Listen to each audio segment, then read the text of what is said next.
Was the interview with Goitse? But was that? That was spot on. Marking. The first thing I've noticed is you're Pretoria born and bred. Born and bred. Same school as Elon Musk. Are you sitting? Pretoria boys. Are you following in his footsteps? I don't know if I'm pro censorship, but to be fair, I'm a bit of a. We believe in capitalism through and through, so in that sense, yes, I guess. But no, we're just doing our own thing, building and putting together a great team and just trying to do some interesting things. You are doing some interesting things. So let's start there. Who are you? What do you do right now? We'll go back to your history in just a bit. Sure. Goitse Konopi, born and raised in Pretoria and Hartbeespoort Dam. Yeah, I've been fascinated by just interesting things. My career's pivoted here and there. Worked for some interesting people. Realized that life is too short to follow in the footsteps of politicians. So, and Quote. and wanted to do some memorable stuff. So, worked with some very smart people, and we started a company called Suppple, Triple P. Supple's about ensuring public-private partnerships and building technologies that have an impact and technology for good. So we do a couple of things. So our core technology that we've built is citizen tech, consumer-facing technology. So our technology essentially is the underlying infrastructure that lets citizens interface with their governments, right? Whether we're in Dakar in Senegal, where the government of Dakar is using our technology to power their social grants in the city, or alternatively, the work that we're doing with GS1, the Global Standards Organization. They're the folks who are responsible for about 500 billion barcodes. So any product that has a barcode essentially is being issued by GS1. Wow. So we've built a technology that enables GS1 you can scan a product and it will tell you whether or not the product is a verified good or not. And that's now being rolled out to help customs and governments to counter the illicit trade market. Okay. So in South Africa, it's about R1 trillion market that we're working with those institutions to curb. So yeah, our technology is for good. We're trying to build technologies that are impactful and scalable, but it tends not to be the stuff that you'd see, but you tend to use our technologies not understanding or without seeing it because you're not necessarily out there. So we're the underlying infrastructure. That's firstly, loving the alliteration of the public-private partnerships. I keep still struggling with that. But yeah, having that worked into your name, that's just brilliant. Like whoever came up with that, well done. Speaking of the invisible partnerships that we as citizens don't see, during the COVID pandemic, you guys played an intricate role, or a very definable role. Talk to me about that. What happened there? Sure. So we built a technology during COVID that enabled, we realized that the government was in a precarious situation. COVID happened quite quickly and rapidly. Governments all around the world weren't necessarily prepared for it. And we'd already built the infrastructure that would enable certain things to happen. So we approached the South African government, and because we were already working with them on some other projects, where we said to them, use our technology, leverage on our technology, and use our APIs, as it were, to connect to various spaces. So we enable the government to connect to public and private institutions. So it doesn't matter where you were, if you went to Brett's hospital for a test, or you went to Mediclinic, if you got a test result on your phone, it was our technology that had supported that. Alternatively, on the other side, when folks were applying for the social relief of distress grant, that the COVID grant, the 350, it was our technology that enabled folks to apply. We did the verifications, the processing, and so the digitization of that whole process, up to the point where we pass that information to the government to then pass it on to the banks for disbursement.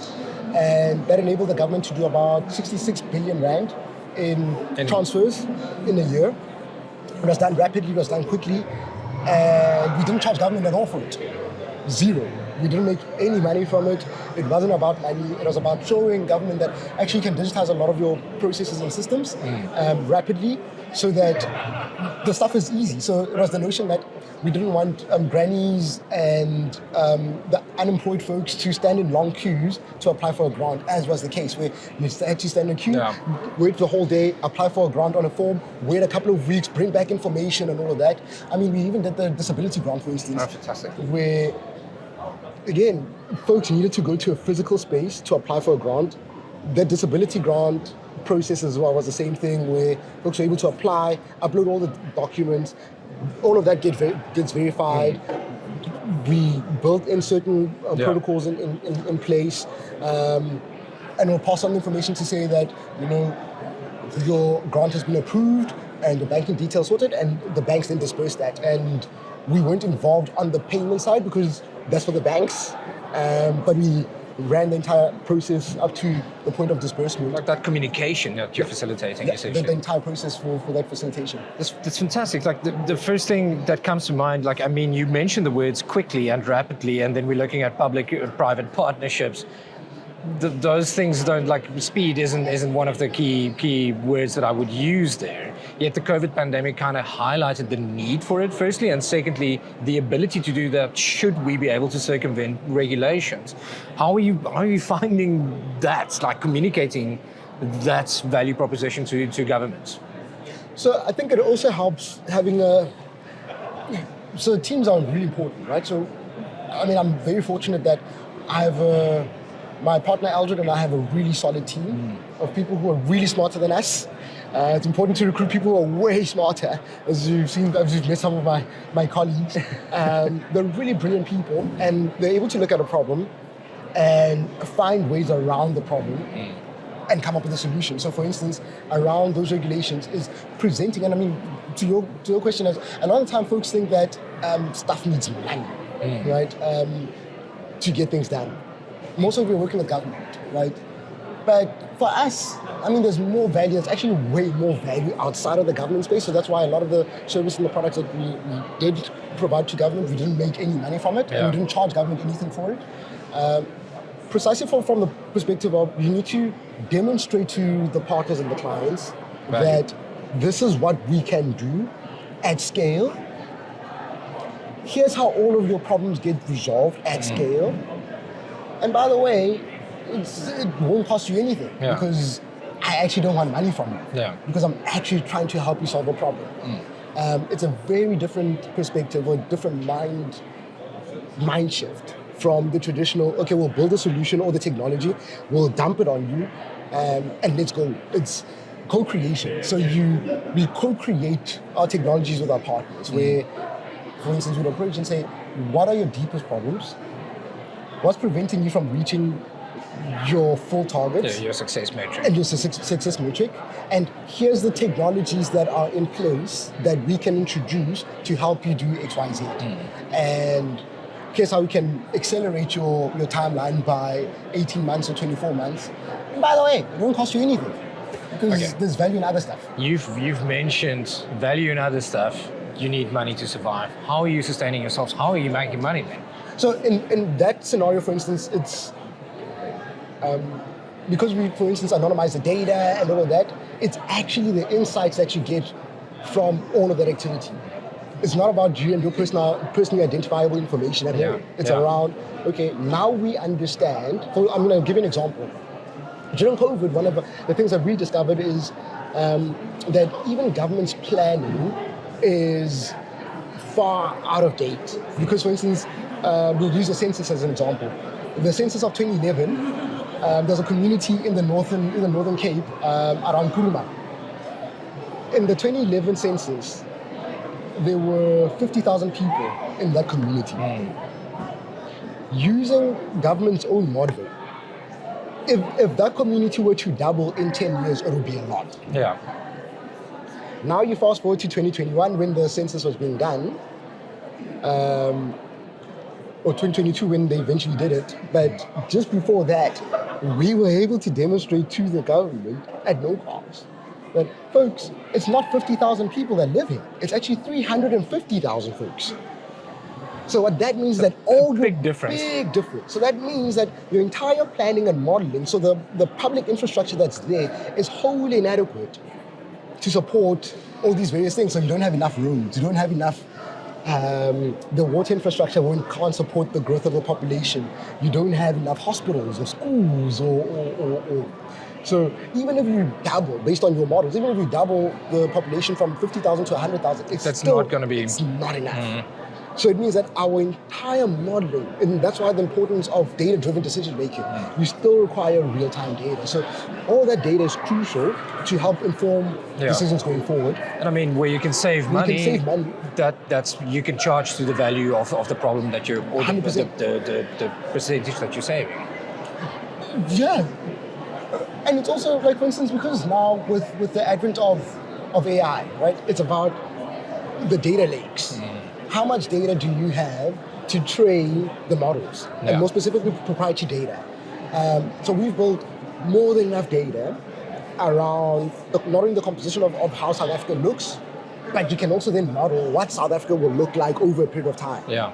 Because not only do you have real-time data around where folks are. I mean, for instance, with our platform, the one I was telling you about with GS1, when you know what people are buying, when they're buying it, you'll also then get a sense of where all the spaza shops that are essentially selling counterfeit products are. You finally have data on the township economy that you 100%. doesn't. It's not just, okay, let's give people speed points and they have a device, then somehow, stuff will happen. I mean, folks will build technologies like a lay-by system, for instance, and they'll be like, oh, okay, here's a lay-by system for the township. But you actually don't fully understand how people buy in the township, because the township consumer is no different from you and I. Yeah. The economic patterns are similar, except the assumption is the spending is similar, but the approach is slightly different. But if we just create platforms and then put them out there and expect people to use them like a build it and they will come mindset, it doesn't work. Yeah. You have to build while they're there. Yeah.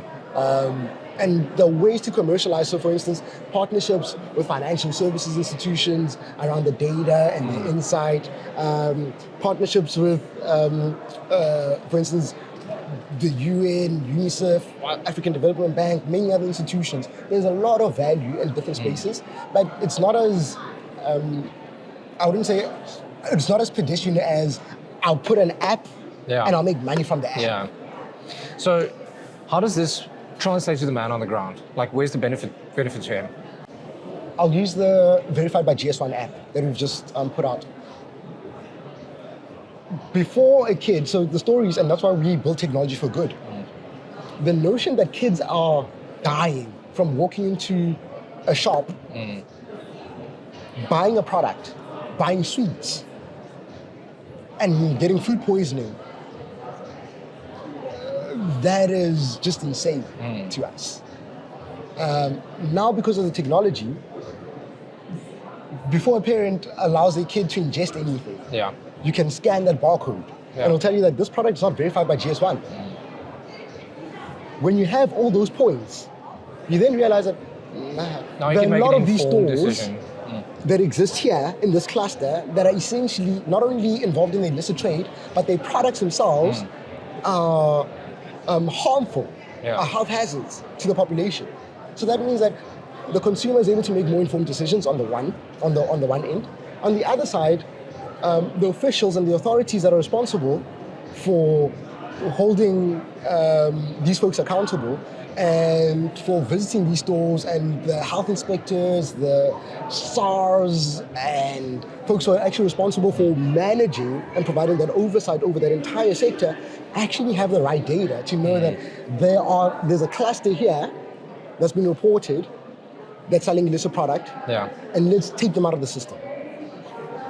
So that's how it translates. So tools like that, with for instance, our platform, it enables that. So folks won't necessarily see Suppple, and they won't download a Suppple app, but they'll download a Verified by GS1 app.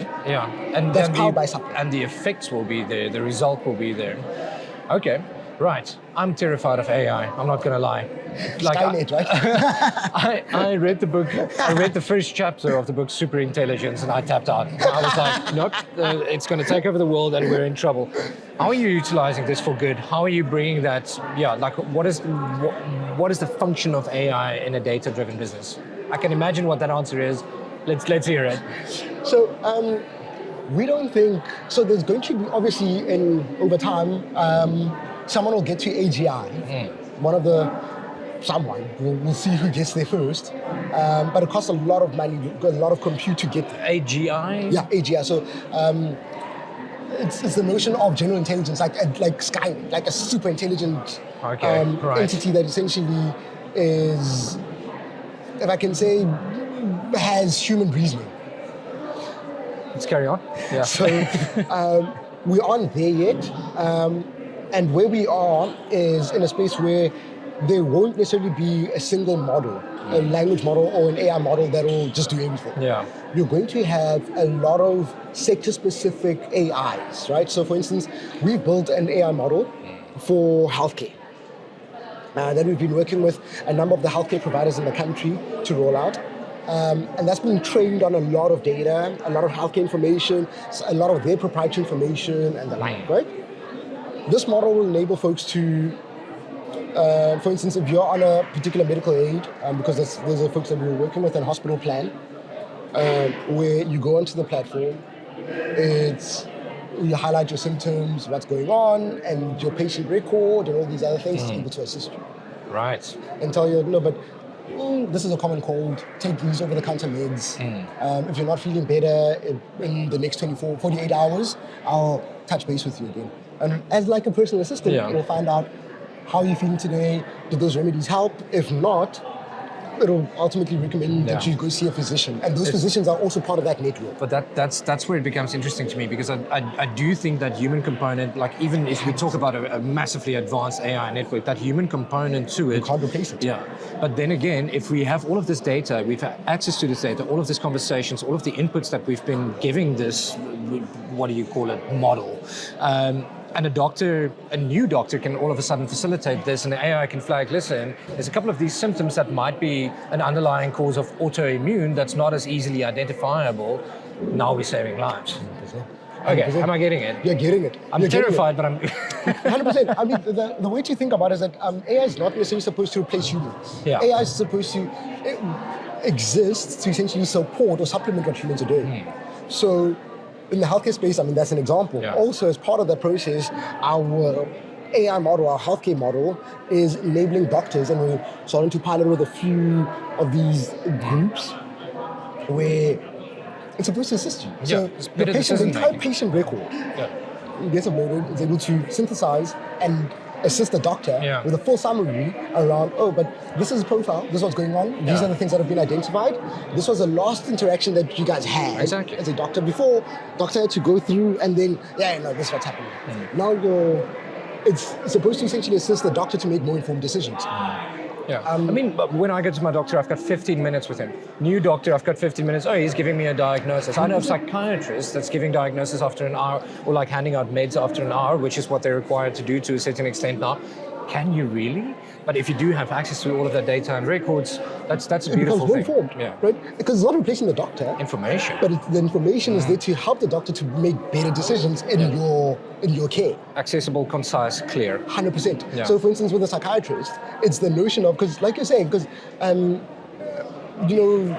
doctors and folks in the medical space, it's mostly, there's only so many hours that they have in a day. Exactly. So they're seeing a patient per hour. And they're also running a business, so you're selling time. Right, so there's only so much time, and that's why they need to make quicker 15 minutes, make quicker decisions. So the question becomes, does a doctor need to spend an hour with you to give you a proper diagnosis and a proper treatment plan, as opposed to the doctor spending 30 minutes, for instance, but that 30 minutes isn't just, because currently doctors are spending, like you say, 15 minutes, right? But it's not as though they're using AI to help inform those decisions. Yeah. So what we're saying is that AI can supplement or help to inform and accelerate that decision-making process quite quickly. And the same thing applies in education, for instance, with one of our models that you're calling Sophia, with knowledge, right? So for the learner, on the one side and for the educator. I mean, we were at a time where there was a time when encyclopedias were a thing. Yeah. Right? Yeah. And a lot of the information was outdated by the time you get it. Remember, even with an atlas, when you got to the phones and with Google, and right, the world became more open. Now applying the same concept to education, to learners, and to teachers, where teachers are now able to also make quicker, more informed decisions more rapidly, planning, curriculum plans. You don't have to say anything else. I used to be a teacher. I know that there's levels to questions, there's parameters within which we function. I used to have to type all of these exam papers up. If I can give it all of that information, I give them input. Give me this. We focused on this. And that would save ages. Plus, 100%. education is in desperate need of disruption. 100%. And teachers must be teaching, right? Teachers should spend their time teaching. Damn right. As opposed to the administrative side of teaching, because that's what teachers get bogged down in. And I mean, I respect teachers. My mother-in-law is a teacher, and she just recently retired, and she's like, enjoying the beach, right? Yeah. Because of the amount of time. Well deserved, right? Because teachers go through a lot. But this can be optimized. Like, we can actually focus and get back to teaching rather than the administrative stuff. Because that's why it's supposed to assist. I mean, even the notion, so for instance, artificial general intelligence, it's not happening like overnight. Right? It's going to take time. But again, it's not just going to be one thing. It's not going to be like a Skynet kind of thing. It may, you don't know, because reality is stranger than fiction. But I think that the impact, like we're speaking about, like the general, but the impact in emerging markets, the impact on like township economies, the township educational sphere, like we can really see massive strides being made with like a teaching statistic. 27% of all schools in South Africa are deemed as functional schools. 100%. So what about the lost 73% of students out there? If we can reach them with this. They already have the devices. Exactly. They've got access to this. Why can't we? Perfect example is that education and also tutoring shouldn't be restricted to those who have. I mean, in our model, for instance, we're testing some math problems and stuff. And you can ask the model, please explain the Pythagorean formula or theory, Pythagoras theory, in a simple way that I can understand. And I'll break it down because you may be in class, you may be processing this information, but the question is, did it actually sink in? So when kids are doing schoolwork, that's supposed to be your tutor. Where it's not giving you the answer, but it's helping you get to the answer. Going from through the whole process. 100%. And you can apply that. I mean, now, our model in education, and we'll be piloting with a few education groups in the coming months. But it's the idea that, because the kids already have phones, and on those devices, they already have a personalized tutor that's personal to them, and has that context and that memory of, this is what we did today. That's what we're doing tomorrow. And it's conversation, and it's engaging. They become more engaged in the subject material, and more, not even just interactive. It's like we always had this thing about interactivity in classrooms, and it never was the type of interactivity that I wanted. But this feels haptic, it feels tactile, it feels like there's a response, there's a process of doing. 100%. If you're doing, you're learning. If you're failing, you're learning. 100%. So we've got the practical examples of how this plays out. Let's get back to you. You've managed to leverage this into a business, and not only a business, one that's been what do you call it, registered, listed on the Luxembourg Stock Exchange. South African company, not anymore. What's happening here? Sure. So we're a British South African company. So because of our past lives, we build companies of scale. I mean, we built a technology company that got to about 14 million active users, 1 billion messages. Like I was saying, enable government to do a lot. But we were never able to get the right value. And it becomes just a massive negotiation forever. That doesn't actually ever lead to anything. So we raised some money here and there back then, and we came to the conclusion that after our exit from our previous business, that when we do something in tech again, we'll do it in a different way, and we'll do it at a bigger scale. So we incorporated Suppple in the UK. It's a UK South African company, so we incorporated in the UK and in South Africa. Our operational HQ is actually here in Cape Town, in Parliament Street. So the talent is here, right? Folks actually want to be here. Yeah.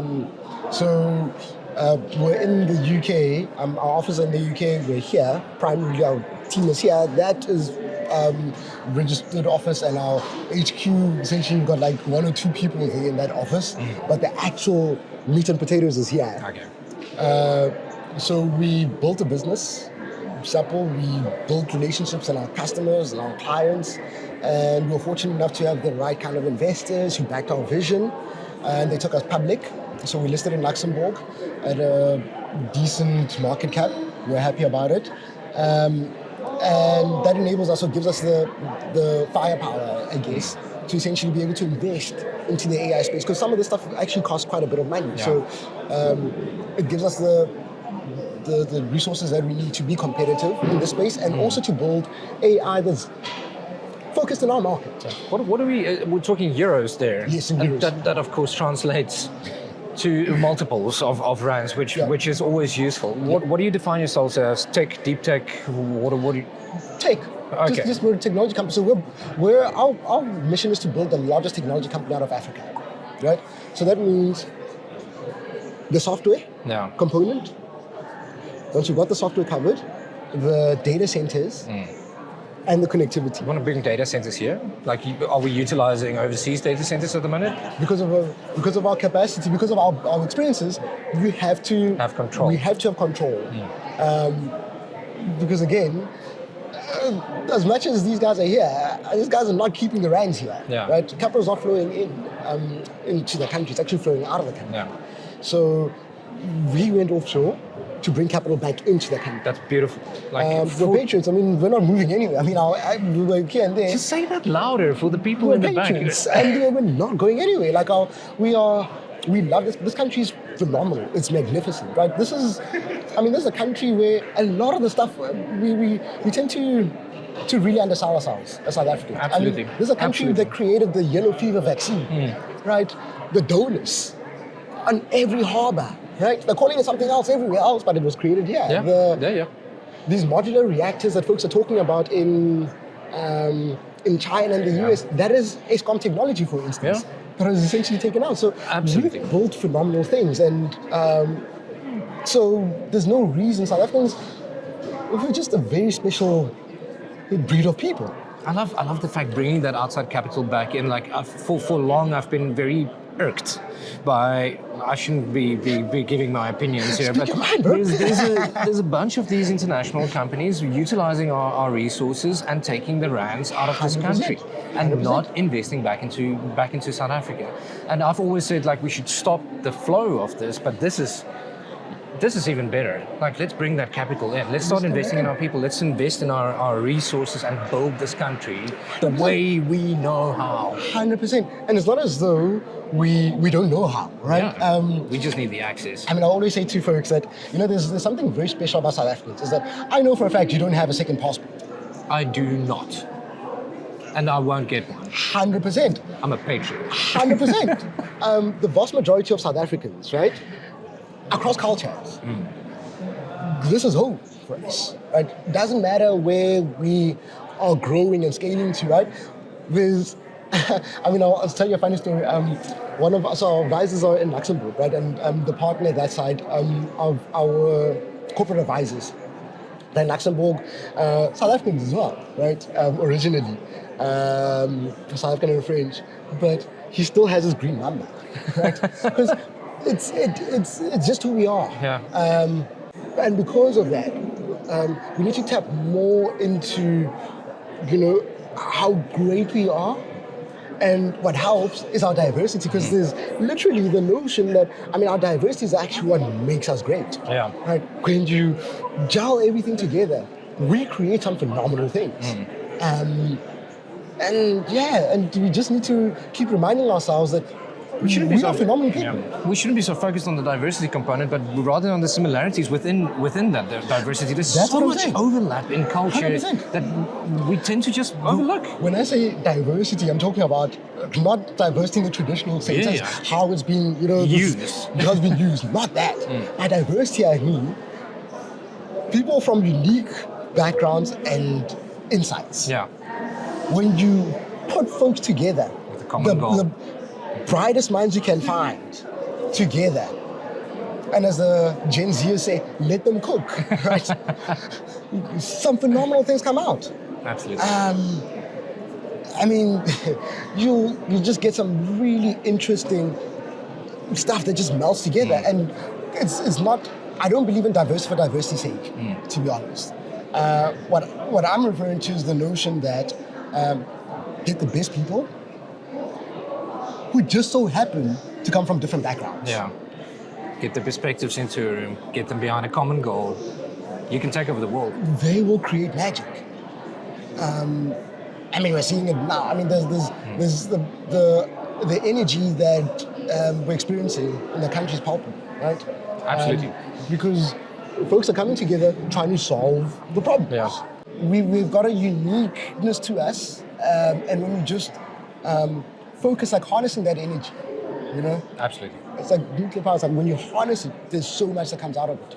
And we're trying to recruit in Suppple. Our goal is just to find the brightest people. It doesn't matter where they're from. As long as you're smart and you're brilliant and you've done some interesting things, we want you. Your energy is palpable. Thank you. Well, thank you. Thank you This was awesome. for your time. I really appreciate it. And I have been fun. nothing but time. No, but I genuinely enjoyed it. And we'll probably sit down for another coffee. I feel it's in our future. My Afghan's t-shirt won't be too happy if I butcher.